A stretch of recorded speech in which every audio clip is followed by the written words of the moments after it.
नमस्कार। भारतवर्ष को हर व्यक्ति जानता है कि एक धर्मनिरपेक्ष राष्ट्र रहा है, लेकिन यह भी कहा जाता है कि समाजवादी विचारधाराओं के साथ लोग आपस में मिलजुल कर यहाँ रहते हैं।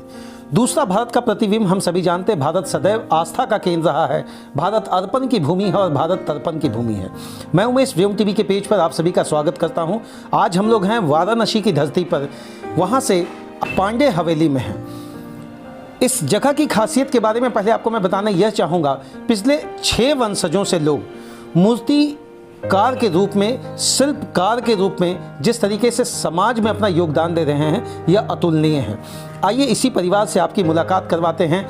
कब से और क्या प्रेरणा आया कि ईश्वर की भक्ति में एक प्राथमिक माध्यम के साथ ये लोग लीन रहे। इसी विचारधारा के साथ सबसे पहले हम लोग अपने चैनल पर मूर्तिकार उदय जी का स्वागत करेंगे। उदय जी, आपका ढेरों ढेरों स्वागत जी। है। नमस्कार। कैसे हैं उदय जी? जी बढ़िया एकदम। थोड़ा जानना चाहेंगे, भारत सदैव मुझे लगता है आस्था का केंद्र रहा है। ऐसे में ईश्वर के प्रति मुझे लगता है यह भी एक सेवा भाव ही है कि आप लोग मूर्तिकार का, शिल्पकार को आगे बढ़ा रहे। किस तरीके से देखते हैं इस व्यवसाय को? जी ये करीब 100 साल हो गया ये करते हुए। ये मेरे दादाजी, फिर मेरे पिताजी इसमें इन्वॉल्व रहे हैं और मैं एक कला का छात्र भी हूँ जो BHU से पास आउट हुआ हूँ। और इसको बचपन से देखते देखते एक आर्ट के प्रति रुचि एक करने के लिए एक इंटरेस्ट जगा। और ये एक ट्रेडिशनल तरीका है, एक ट्रेडिशनल मूर्ति शिल्प का एक माध्यम है बनाने का। आज जहां हम आधुनिकता की ओर में हैं, इंटरनेट और गूगल का एज है, कभी ऐसे लगता है कि व्यावसायिक तरीके से व्यवसाय पहले से बढ़ा या घटा? व्यवसाय धीरे धीरे ये बढ़ रहा है, लेकिन बीच में कोरोना काल के चलते और कुछ चीज़ें कभी कभी इन्वॉल्व हो जाती हैं, प्रॉब्लम कर जाती हैं, बट ये कांस्टेंट है, चल रहा है धीरे धीरे। अच्छा, इसमें एक शिल्पकार और मूर्तिकार के रूप में सबसे बड़ी चुनौती क्या होती है आपके लिए? चुनौती ये समाज बहुत चीज़ें एक्सेप्ट नहीं कर पाती हैं। कुछ चीज़ें जैसे ये अभी हुआ था कि विसर्जन नहीं हो पा रहा था, तो इसके वजह से मूर्ति लोग खरीद नहीं रहे थे। जो बड़ी बड़ी पंडालों में मूर्ति जाता था, तो उसके चलते मूर्ति पूजन थोड़ा कम हो गया। लोग घरों पे कलश पूजा करने लगे और पंडालों में कम बैठाने लगे, तो इसके चलते थोड़ा सा इफेक्ट हुआ है। लेकिन धीरे धीरे ये क्रमशः से बढ़ रहा है। हाँ, क्रमशः धीरे धीरे। अच्छा, उदय जी, कहा जाता है मूर्तिकार गढ़ता है, समाज में कुछ न कुछ एक नया संरचना या प्रतीकात्मक चीज़ ला कर रखता है, लेकिन उसके अपना जीवन बड़ा संघर्ष में होता है। इस बात को मानेंगे क्या? जी, ये संघर्ष में तो होता है, थोड़ा मेहनत भी है, थोड़ा संघर्ष है, लेकिन ये जीवन का एक कह सकते हैं बैलेंस के लिए सही भी है कि अगर संघर्ष नहीं रहेगा तो कोई आगे नहीं बढ़ पाएगा। बंगाल से सीधा बनारस, मुझे लगता है बहुत लंबा समय आप लोगों ने सेवा दिया है। कहाँ कहाँ के लोग आते हैं मूर्तियाँ लेने यहाँ पर? यहाँ अभी तो यूपी के सारे लोग आते हैं। यूपी के विभिन्न शहरों से लोग आते हैं यहाँ लेने के लिए। बनारस में कुछ जगह जैसे ईगल क्लब हुआ, बरुणा पुल हुआ, जो बड़े बड़े मूर्तियाँ जाती हैं, जहाँ 9-10 फीट की मूर्ति जाती है। अच्छा, महंगाई के कारण कहीं कुछ लगा कि कुछ प्रभावित हुआ यह व्यवसाय? जी, थोड़ा तो हुआ। जैसे मटेरियल्स इसमें काफ़ी लगते हैं। मूर्ति बनाने के लिए पहले रॉ मटेरियल्स और पुआल, बांस, मिट्टी, ये सब लगते हैं, तो इसके लिए कभी कभी शॉर्टेज हो जाता है और कभी कभी नहीं मिलता है। अच्छा, मेरा मन में थोड़ा सा आएंगे, मेरे मन में एक सवाल है उदय जी कि जो मिट्टी का हम लोग प्रयोग करते हैं, ये मिट्टी ये क्या किसी खास जगह से लाना होता है या? गंगा जी का मिट्टी आता है यहाँ से। तो गंगा के सभी जगहों पर, सभी तट पर ये मिट्टी ऊपर अवेलेबल? हाँ, सभी अवेलेबल होता है। कभी कभी मॉडलिंग करने के लिए मिट्टी को बनाते हैं हम लोग, कि मूर्ति बनाने के लिए कभी कभी कंकड़ पत्थर रहता है, तो उसको अलग करके मॉडलिंग के लिए मिट्टी तैयार करते हैं, फिर हम लोग अप्लाई करते हैं। और इस मिट्टी में एक मिट्टी नहीं, 2-3 तरह का मिट्टी यूज़ होता है। अच्छा, क्या तैयारियाँ बहुत लंबे समय से पहले से करनी होती है या ऑर्डर के बाद? पहले से स्टार्ट करना होता है, कम से कम 4-5 महीने पहले से, फिर ऑर्डर आना स्टार्ट होता है, उनके हिसाब से भी हम लोग बनाते हैं। अगर माता दुर्गा का ये जो अभी प्रतिमा है, मुझे लगता है दुर्गा पूजा की तैयारी में है। अच्छा, क्या खर्च आ जाता है एक आम आदमी जब इसको खरीदने आए तो क्या बजट एक नॉमिनल दुर्गा जी का मूर्ति में, इस साइज का मूर्ति में लगता है? नॉमिनल देखा जाए तो खर्चा काफ़ी इसमें मटेरियल्स लगते हैं, तो उसमें लगभग अगर 30-40-35 हज़ार रुपये से स्टार्टिंग खर्च हो जाता है। अच्छा उदय जी, आप तो एजुकेशन से हमको लगता है स्कल्पचर्स थे, वहाँ से यहाँ जो सफ़र रहा वो मॉडर्न फील्ड को छोड़ के फिर ट्रेडिशनल फील्ड में आए, मन में लगता है कि नहीं उधर जाना है या इधर ही रुकना है? मुझे लगता है कि मॉडर्न जो आता है वो ट्रेडिशनल से होते हुए ही आता है। तो अच्छा, मतलब ओरिजिनेटिंग पॉइंट हम मानेंगे ट्रेडिशनल चीज़ से ही आता है। अगर हम लोग एस्थेटिक को पकड़ने जाएं तो वो एक बेसिक जो उसका मूल तत्व है, जो इसका सेंस है, वो ट्रेडिशनल चीज़ से ही आता है। क्योंकि अगर हम लोग एक योग माध्यम में जाएं तो अगर ट्रेडिशनल चीज़ पतंजलि जैसे बता के गए उस फॉलो अप अगर नहीं करते हैं तो एक मॉडर्न आदमी उस चीज़ को नहीं पकड़ पाएगा। अगर बेसिकली मतलब स्टेप बाय स्टेप अगर हम लोग आगे बढ़ते हैं तो उस चीज़ को और डेप्थ में जा सकते हैं। जैसे अभी ये ट्रेडिशनल वे में चला आ रहा है मिट्टी की मूर्तियाँ, और अभी जो तात्कालिक समय में जो प्रॉब्लम एनवायरमेंटल प्रॉब्लम्स हैं, अगर उसमें मैं सोचूं कि इसमें क्या सुधार कर सकता हूँ, अगर मुझे ट्रेडिशनल चीज़ नहीं पता होगा तो मैं मॉडर्न तरीके से उसको रिजॉल्व नहीं कर पाऊँगा। अच्छा, जैसे अभी हम लोग एक शेर का प्रतिमा के सामने हैं, तो क्या ये हमेशा जो इसका चित्रण किया गया इसी तरीके से होता है कि इसमें भी कुछ नया आयाम आप लोग ढूंढते हैं कि कुछ नए ढंग से इसको प्रेजेंट करना है, या बस शेर जैसा बस दिखा देना है?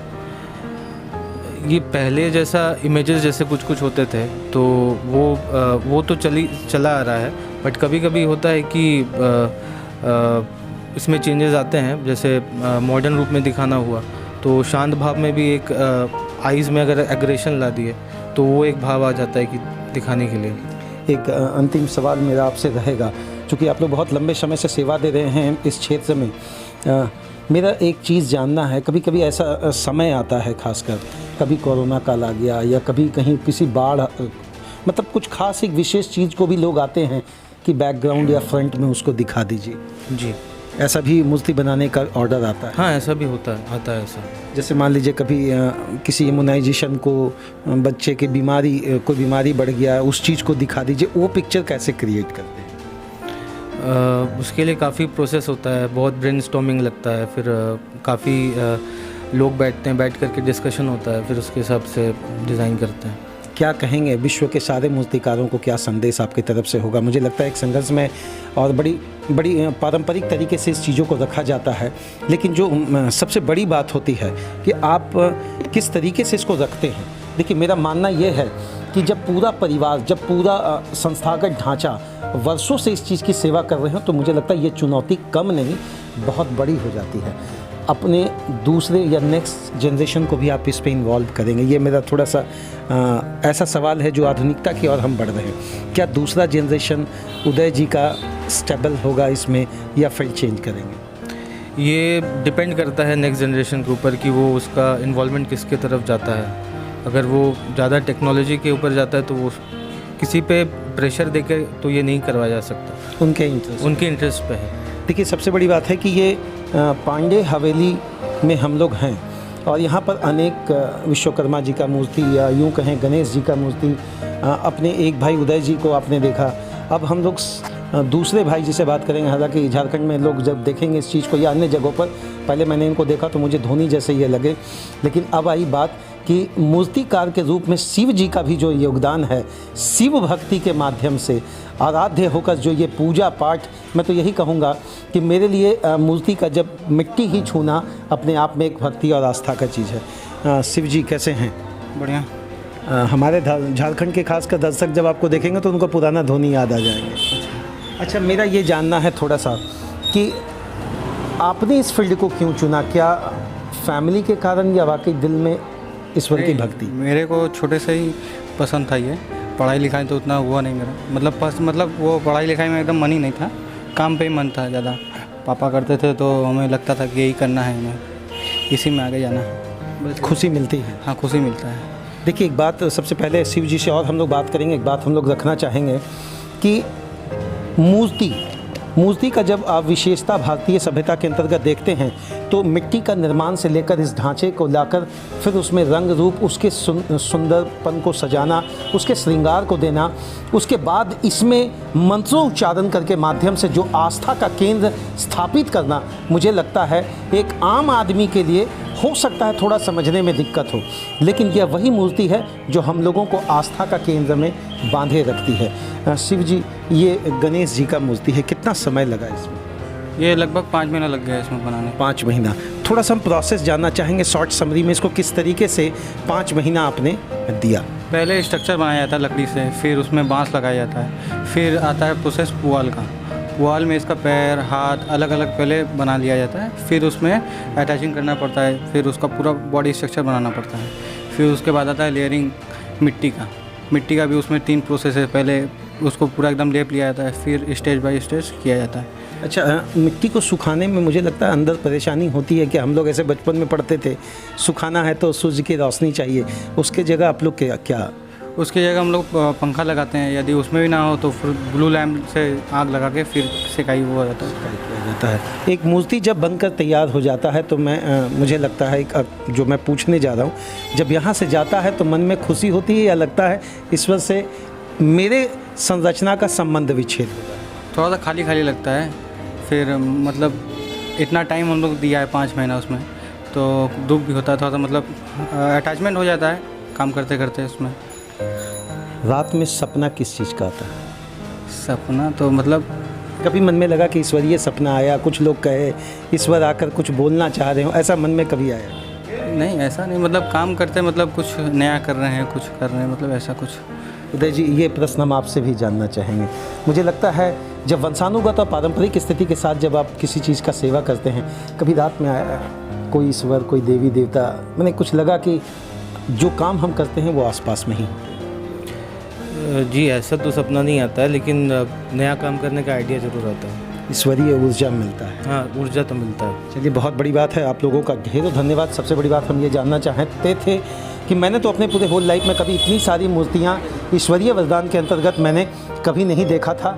मैं खुद को बड़ा धन्य महसूस कर रहा हूँ, और साथ ही साथ बनारस की धरती के कोने कोने पर जब भी मैंने घूमने का प्रयास किया है पिछले 15 दिनों से, तो एक चीज़ मैंने महसूस किया है, मैं जिंदा शहर बनारस हूँ। वो रात का, मैंने इससे पहले वाले वीडियो में मैंने बात कहा है कि बनारस न दिन में सोती है न रात में सोती है। अक्सर मुंबई को लेकर ये बात कहा जाता है, लेकिन मुंबई का तो मुझे पता नहीं। मैं बनारस की धरती को कोटि कोटि नमन करता हूँ, और इसी सत नमनता के साथ मैं सारे दर्शकों से एक अपील जरूर करूँगा कि अगर आस्था का केंद्र, अर्पण का केंद्र, तर्पण का केंद्र और सामाजिक, नैतिक, राजनीतिक या आर्थिक किसी चीज़ की पृष्ठभूमि को समझना हो तो एक बार बनारस जरूर आएँ, और ख़ासकर इस पांडे हवेली में हाथ जोड़कर एक बार जरूर जाएं। नतमस्तक होकर ईश्वरीय वरदान प्राप्त करने का यह स्थान है। जय हिंद श्रीमान।